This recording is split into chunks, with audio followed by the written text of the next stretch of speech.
Di sebuah lembah terpencil, ada desa yang jarang didatangi orang luar. Pagi itu, matahari seharusnya sudah terbit, tapi cahaya terasa redup seperti tertutup kabut tipis. Tidak ada suara ayam berkokok atau aktivitas warga. Hanya kesunyian aneh yang menyelimuti seluruh desa.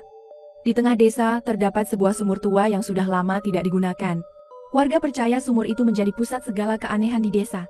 Airnya tidak lagi jernih, melainkan gelap pekat seperti bayangan. Beberapa orang yang pernah mendekat mengaku mendengar bisikan samar dari dalam sumur, seolah ada sesuatu yang bersemayam di dalamnya. Di pinggiran desa terdapat hutan lebat, yang seakan menjadi dinding alami. Pepohonan tua menjulang tinggi, sebagian miring seakan-akan tumbang, ranting-rantingnya saling menjulur seperti tangan yang ingin meraih sesuatu. Konon, siapapun yang masuk ke dalam hutan itu, saat senja tidak pernah kembali lagi. Dari arah hutan, sering terdengar suara gemerisik, meski tidak ada angin bertiup. Di ujung desa berdiri sebuah rumah yang lebih tua dari bangunan lain. Konon, rumah itu adalah tempat tinggal kepala desa pertama yang mendirikan pemukiman tersebut. Kini rumah itu kosong, pintunya sudah lapuk, dan jendela-jendelanya pecah. Meski begitu, warga jarang berani mendekat, karena mereka sering melihat cahaya samar di dalam rumah pada malam hari, seolah ada lampu minyak yang masih menyala. Di belakang desa terdapat sebuah jalan setapak tua yang dulu menjadi jalur utama menuju desa tetangga. Anehnya, jalan itu sekarang berakhir tiba-tiba di tengah semak belukar, seakan terputus begitu saja. Warga yang mencoba melewati jalan itu sering kembali ke desa tanpa sadar, seolah-olah mereka berjalan dalam lingkaran. Tidak ada yang tahu kemana jalan itu sebenarnya mengarah. Di sisi timur desa terdapat hamparan sawah yang dulu subur dan hijau. Namun, entah sejak kapan, sawah itu berubah aneh. Padi-padi yang tumbuh layu sebelum panen, dan air irigasi di pematang terasa dingin seperti es. Bahkan, pada malam hari, kabut tebal sering turun dan membuat sawah tampak seperti lautan putih beku. Orang-orang desa menyebutnya sawah mati. Di bagian barat desa terdapat sungai kecil yang hanya bisa diseberangi lewat sebuah jembatan kayu tua. Dahulu, jembatan ini menjadi penghubung utama bagi warga desa, tetapi kini jarang dilewati karena kondisinya rapuh. Beberapa papan lantainya sudah patah, dan tiangnya dipenuhi lumut serta bekas retakan. Anehnya, meski sungai itu dangkal, airnya selalu tampak keruh dan berwarna gelap, seolah menyembunyikan sesuatu di dasar. Tak jauh dari jalan masuk desa, ada sebuah pemakaman tua yang sudah lama tidak digunakan. Batu nisan di sana sebagian miring, bahkan ada yang patah dan terkubur separuh tanah. Rumput liar tumbuh tinggi menutupi hampir seluruh area, membuatnya tampak seperti padang liar. Pada malam hari, warga sering melihat cahaya redup seolah berasal dari lentera yang berjalan di antara makam, meski tidak ada seorang pun di sana. Di tengah desa berdiri sebuah menara lonceng kecil yang dulu digunakan untuk memberi tanda bahaya atau memanggil warga berkumpul. Kini, lonceng itu sudah berkarat dan tidak pernah lagi berbunyi. Namun, beberapa orang mengaku pernah mendengar suara dentang pelan di tengah malam, padahal tidak ada seorang pun yang berani naik untuk membunyikannya. Di sisi utara desa terdapat sebuah ladang luas yang dulu ditanami jagung dan sayuran. Namun kini, ladang itu kosong. Tidak ada tanaman yang tumbuh. Tanahnya retak-retak, seakan lama tidak tersentuh air, meski hujan sering turun di desa. Pada malam hari, warga kadang melihat jejak kaki aneh yang memanjang dari ladang menuju desa, namun tidak pernah ada jejak kembali keluar. Di tengah desa ada sebuah lapangan kosong yang hanya dipenuhi oleh satu pohon besar. Pohon itu sudah ada sejak desa pertama kali berdiri. Batangnya sangat tebal dengan akar yang mencuat ke permukaan tanah. Anehnya, pohon itu tidak pernah kehilangan daun, meski musim berganti. Warga percaya pohon tersebut menjadi tempat bersemayam arwah-arwah yang menjaga desa. Tapi justru itulah yang membuat mereka takut mendekatinya. Di sebelah timur desa mengalir sebuah sungai yang dulunya menjadi sumber kehidupan warga. Airnya jernih dan selalu mengalir deras. Namun sekarang sungai itu nyaris tidak bergerak, seolah membeku.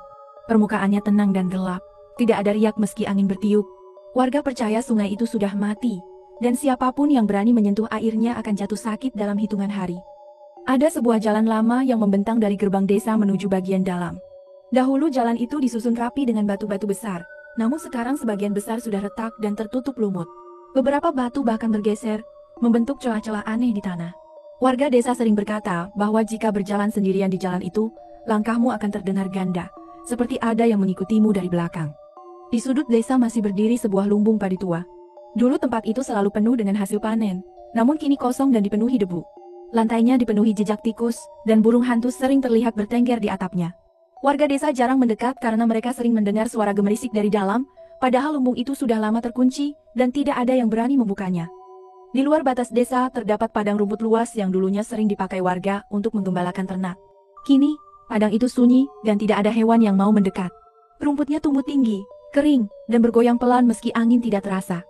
Warga yang pernah melintas mengaku mendengar suara langkah kaki di antara rumput tinggi, namun ketika dilihat, tidak ada siapa-siapa.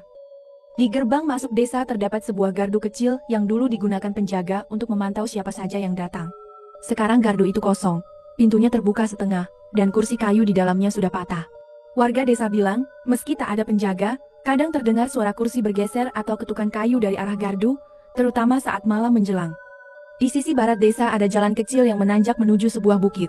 Jalan itu jarang dilalui, karena katanya bukit tersebut menyimpan rahasia yang tidak boleh diungkap.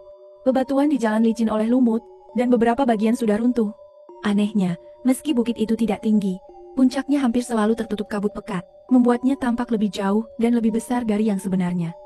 Tak jauh dari ladang kosong, ada sisa-sisa pagar batu yang dulunya mengelilingi sebagian desa. Kini, pagar itu runtuh, hanya menyisakan tumpukan batu berlumut yang berserakan. Ada bagian yang tampak seperti celah pintu gerbang, tapi menuju ke arah hutan gelap yang tak pernah dijelajahi lagi. Warga percaya pagar itu dulunya dibuat untuk menahan sesuatu, bukan sekadar pelindung desa. Di tepi sungai yang membelah desa, masih berdiri sebuah gubuk kecil yang dulunya digunakan nelayan untuk menyimpan jala dan hasil tangkapan. Kini, gubuk itu kosong, pintunya tergantung lepas, dan atapnya hampir roboh.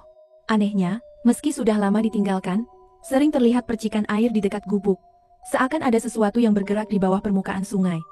Di dalam hutan yang mengitari desa, terdapat sebuah batu menhir besar yang berdiri tegak sendirian. Batu itu dipenuhi ukiran tua yang sudah samar, dan tak bisa dibaca. Tidak ada yang tahu siapa yang meletakkannya di sana. Konon, burung dan hewan lain jarang mendekati tempat itu, seolah ada aura yang membuat mereka menjauh. Warga desa menyebutnya batu penjaga. Tak jauh dari menhir, ada sebuah altar batu kecil yang hampir tertutup semak belukar. Permukaannya rata, dengan bekas noda merah tua yang sudah mengering dan tidak pernah hilang meski hujan turun. Warga desa percaya altar itu dulunya tempat upacara pemanggilan atau persembahan. Sekarang, tempat itu dibiarkan begitu saja, namun banyak yang merasa diawasi ketika berdiri terlalu lama di depannya. Di sisi bukit yang tertutup kabut, terdapat sebuah gua kecil di balik tebing batu. Mulut gua itu sempit, seolah hanya bisa dilewati dengan membungkuk. Udara di sekitarnya terasa lembab dan dingin. Dari dalam gua sering terdengar tetesan air, tapi suara itu kadang bercampur dengan gema aneh yang terdengar seperti bisikan. Warga desa selalu menghindari gua ini, menganggapnya sebagai pintu menuju dunia lain. Di balik hutan lebat, ada sebidang tanah lapang yang dipenuhi batu nisan kecil tanpa nama. Nisan-nisan itu berjejer rapi, namun tidak ada yang tahu siapa yang dikuburkan di sana. Rumput liar tumbuh menutupi sebagian nisan, dan tanah di sekitarnya terasa lembek seperti baru saja digali. Warga desa percaya ini adalah makam lama yang sengaja dihapus dari sejarah. Di tepi desa, berdiri sebuah pohon beringin raksasa yang akarnya menjuntai panjang hingga hampir menyentuh tanah. Konon, di bawah pohon itu dulu sering diadakan pertemuan rahasia oleh para tetua desa.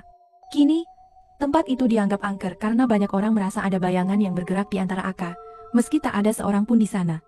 Di bagian paling dalam hutan, ada sebuah kolam kecil yang airnya berwarna hitam legam. Tidak ada ikan atau tumbuhan yang hidup di dalamnya. Permukaan airnya selalu tenang, bahkan ketika angin bertiup kencang. Konon, jika seseorang menatap terlalu lama ke dalam kolam, ia akan melihat bayangan desa yang berbeda, seolah berasal dari masa lalu atau dunia lain.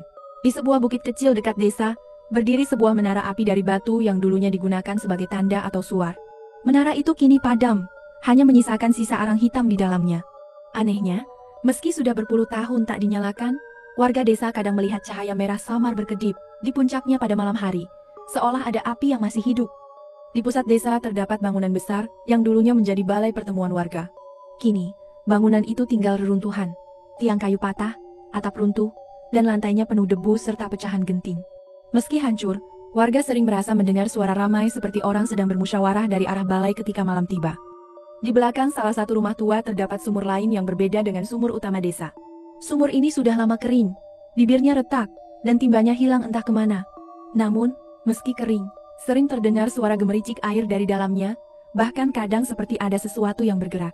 Warga percaya sumur ini adalah pintu ke lorong bawah tanah desa. Di sisi desa terdapat jalan kecil yang membelah sawah, berliku panjang hingga ke arah bukit. Dahulu, jalan ini ramai dilewati petani. Kini, jalan itu jarang digunakan, karena sawah di sekitarnya sudah mati. Anehnya, orang yang berjalan di sana sering kehilangan arah, seakan jalan berputar kembali ke titik awal meski terus melangkah maju. Di ujung utara desa berdiri sisa-sisa menara penjaga. Dulu menara itu digunakan untuk mengawasi jalan masuk desa dan memberi tanda bahaya. Kini hanya tersisa pondasi batu dan beberapa tiang kayu yang miring.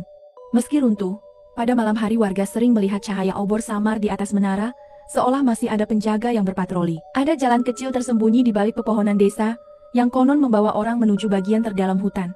Jalan itu sempit, ditutupi akar-akar pohon yang menjalar di permukaannya. Anehnya, jalan ini selalu tampak lebih gelap dibandingkan sekitarnya, bahkan di siang hari.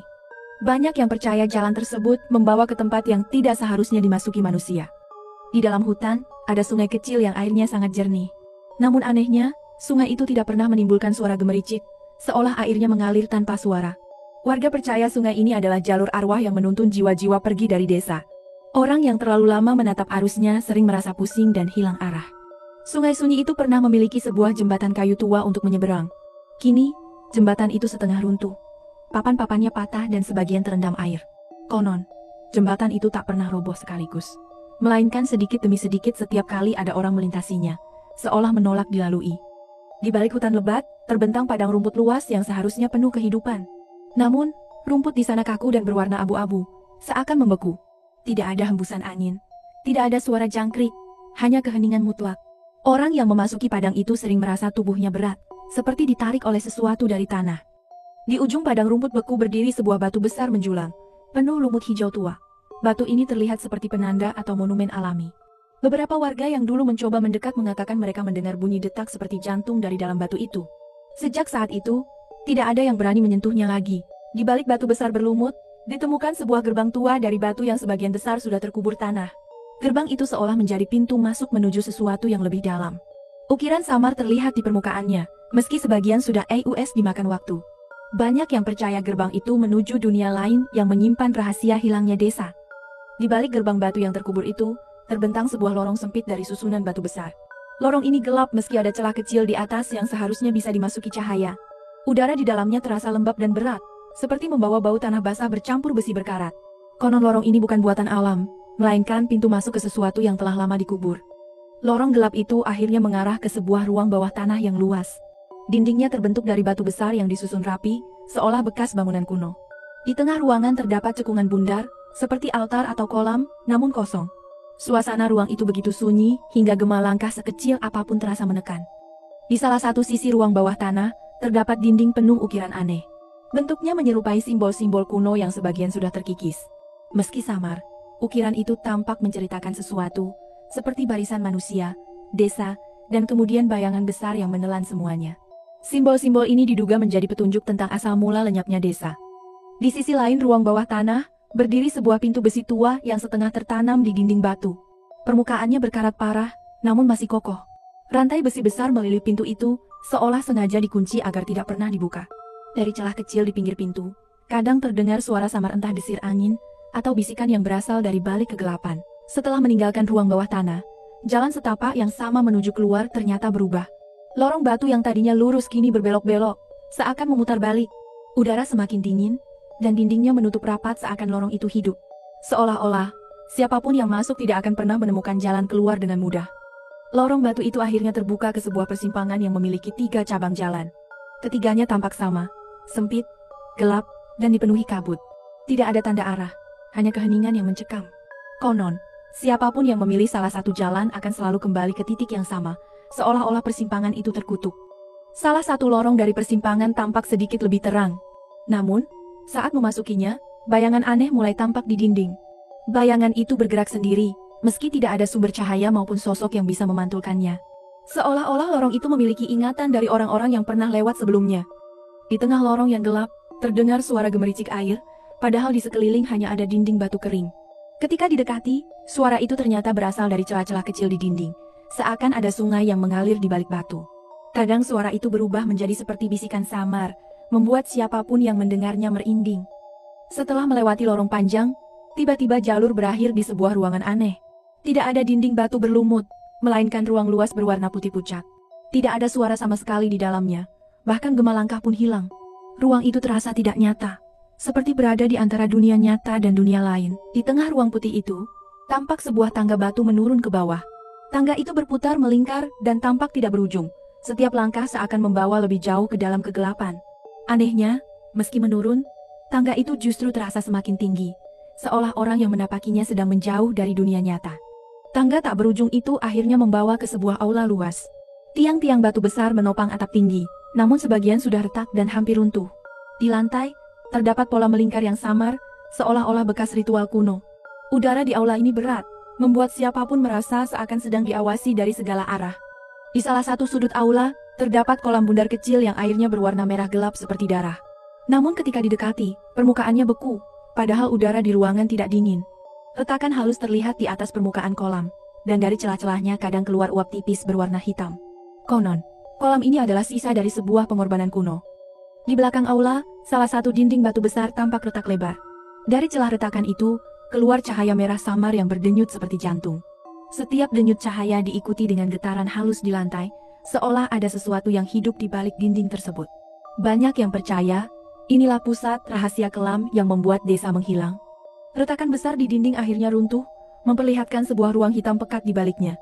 Tidak ada bentuk jelas, hanya kegelapan murni yang berdenyut, seakan hidup.